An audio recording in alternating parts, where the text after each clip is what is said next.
श्रमाध्याय 5वा श्रमवर्तन मुक्त अभंग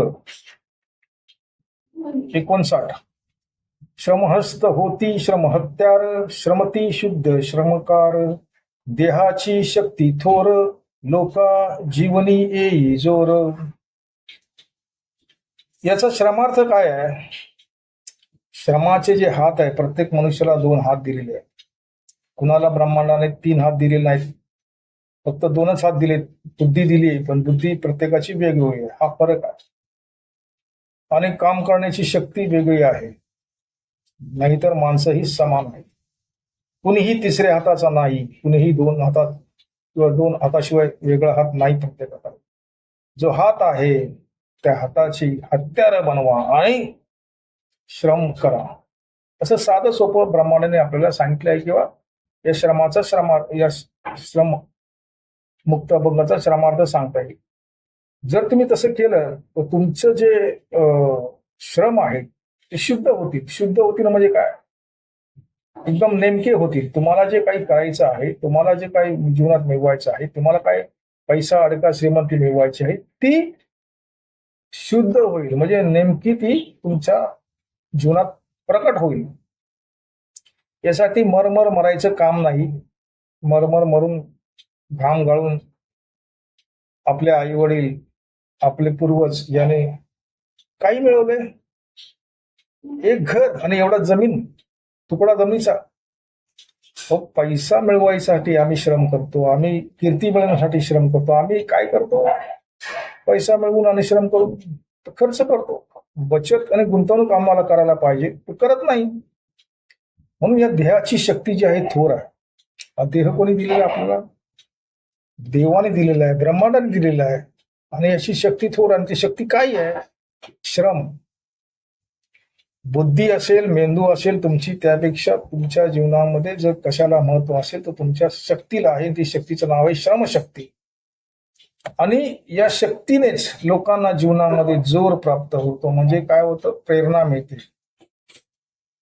आणि ही प्रेरणा घेऊन आम्ही अनेक मोठी मोठी कामं जी कोणालाही जमत नाही ती करतो.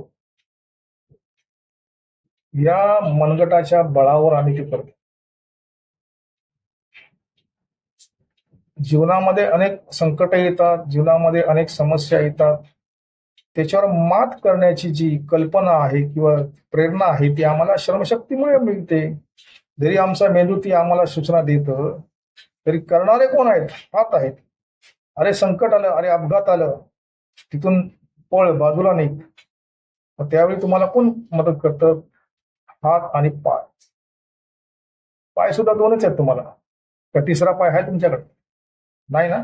मग म्हणून या 2 हाताच्या आणि 2 पायाच्या श्रमाच्या शक्तीवर हे तुमचा देह चालतो.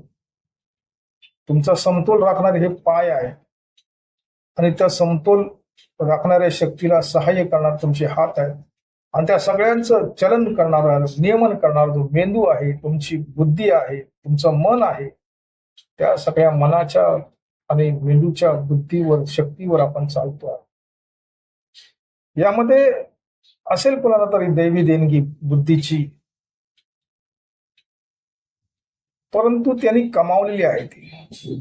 काही लोकांना अनुवांशिक गुणाप्रमाणे बुद्धी प्राप्त होते.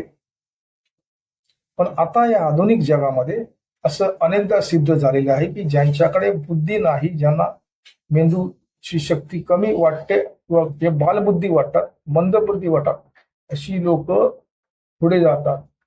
शिक्षणामध्ये प्रगती करत नाहीत, ते उद्योगधंद्यामध्ये प्रगती करतात. ज्यांना व्यवहारातलं काही कळत नाही, त्यांच्याकडे खूप पैसा असतो. अशी उदाहरणं आपल्या या जगामध्ये सापडतात आणि आहेत, खूप आहे. तर त्या शक्तीचा आपण उपयोग करून घ्यायला पाहिजे. ती शक्ती जर उपयोगात आणायची तर आपल्याला जास्त काही करावं लागत नाही.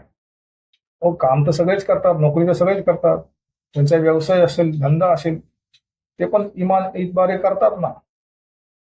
तर त्याच्यामध्ये सातत्य हवं आणि नियोजन हवं. नुसतं नोकरी केली, नुसतं पैसा कमवला, व्यसनं लावली, पैसा उधळला, काय झालं का? नाही. ती तुमच्या बापजाद्याने चुकी केली, तुमच्या पूर्वजांनी चुकी केली, ती तुम्ही करू नका. पैशाची बचत करा, पैशाची गुंतवणूक करा. दर महिना 1500 रुपये जर तुम्ही गुंतवले तर तुम्ही आयुष्याच्या शेवटी करोडपती असाल. फक्त 1500 रुपयाची बचत करा. त्या म्युच्युअल फंड येतं, त्या फंडामध्ये तुम्ही गुंतवा. दर महिना भरपूर पैसे मिळतील तुम्हाला. 1500 रुपये दर महिना काही लोक आपल्या व्यसनावर खर्च करतात, दारू पितात, तंबाखू खातात, फिरतात किंवा आणखी काही काही धंदे करतात. तर हे सगळं तुम्ही कमी करा. अजूनही वेळ गेलेली नाही. श्रीमंत व्हा. हे ब्रह्मांड तुम्हाला सांगते श्रीमंत व्हा. हे श्रमाचं जग तुम्हाला सांगतंय श्रीमंत व्हा. आणि तुम्ही श्रम करता कशासाठी? श्रीमंतीसाठीच करता ना. पैसा टिकत नाही, घर चालवताना अडचणी येतात. अरे तुमची व्यसनं कमी करा ना. 1500 नाहीत, 500 रुपये गुंतवा. तुमच्याकडे 60-70 वर्षाचं आयुष्य पडलंय. ब्रह्मांडाची श्रमाची ठेव म्हणून त्या ठेवीचं काहीतरी उपयोग करा आणि वाढवा ना तुमचं बॅलन्स. बँक बॅलन्स वाढले आणि आम्ही मराठी मराठी मराठी म्हणून रडत राहतो. मराठी माणूसच पुढे जातो ना. हा इतिहास आहे. पण तुमच्याकडे जर श्रम करण्याची शक्ती आहे, त्या प्रकारे बचत करण्याची, गुंतवणूक करण्याची सुद्धा शक्ती आहे. फक्त त्याचा तुम्ही उपयोग करा. आजच करा, उद्यावर जाऊ नका. कारण श्रम तुम्ही आज करता, मग ती बचत सुद्धा आजच करायला पाहिजे. परिश्रमाचा मोबदला तुम्हाला म्हणायच्या शेवटी मिळतो. पगार, वेतन, जीवन मजुरी ज्याला म्हणतात, ठीक आहे ना, तेव्हा करा. दरमहा करा, दर महिना करा. आणि बघा तुम्ही एका वर्षामध्ये तुमच्याकडे किती पैसे होतात. तुम्हाला श्रीमंत होण्याचा राजमार्ग मिळतो की नाही पहा ना. बघू, करून बघा. आपण आज ब्रह्मांडाचं टेक्निक यामध्ये पाहणार आहोत की ब्रह्मांडाकडे आपण मागायचं कसं. त्यासाठी तुम्ही एका जागी बसा, शांत जागी बसा, स्थिर राहा, ताट बसा, डोळे मिटा. डोळे मिटा आणि श्वास घ्यायचा. श्वास घेताना तो श्वास मध्येच थांबवायचा क्षणभर आणि तुम्हाला जी मागणी करायची आहे ब्रह्मांडाकडे ती तुम्ही मागा. आता तुम्ही श्वास घ्यायचा आहे, मध्येच थांबवल्यावर तो बोलायचा नाही, नंतर श्वास सोडायचा. आता आपण ते करून बघू. श्वास घेतो. ब्रह्मांड,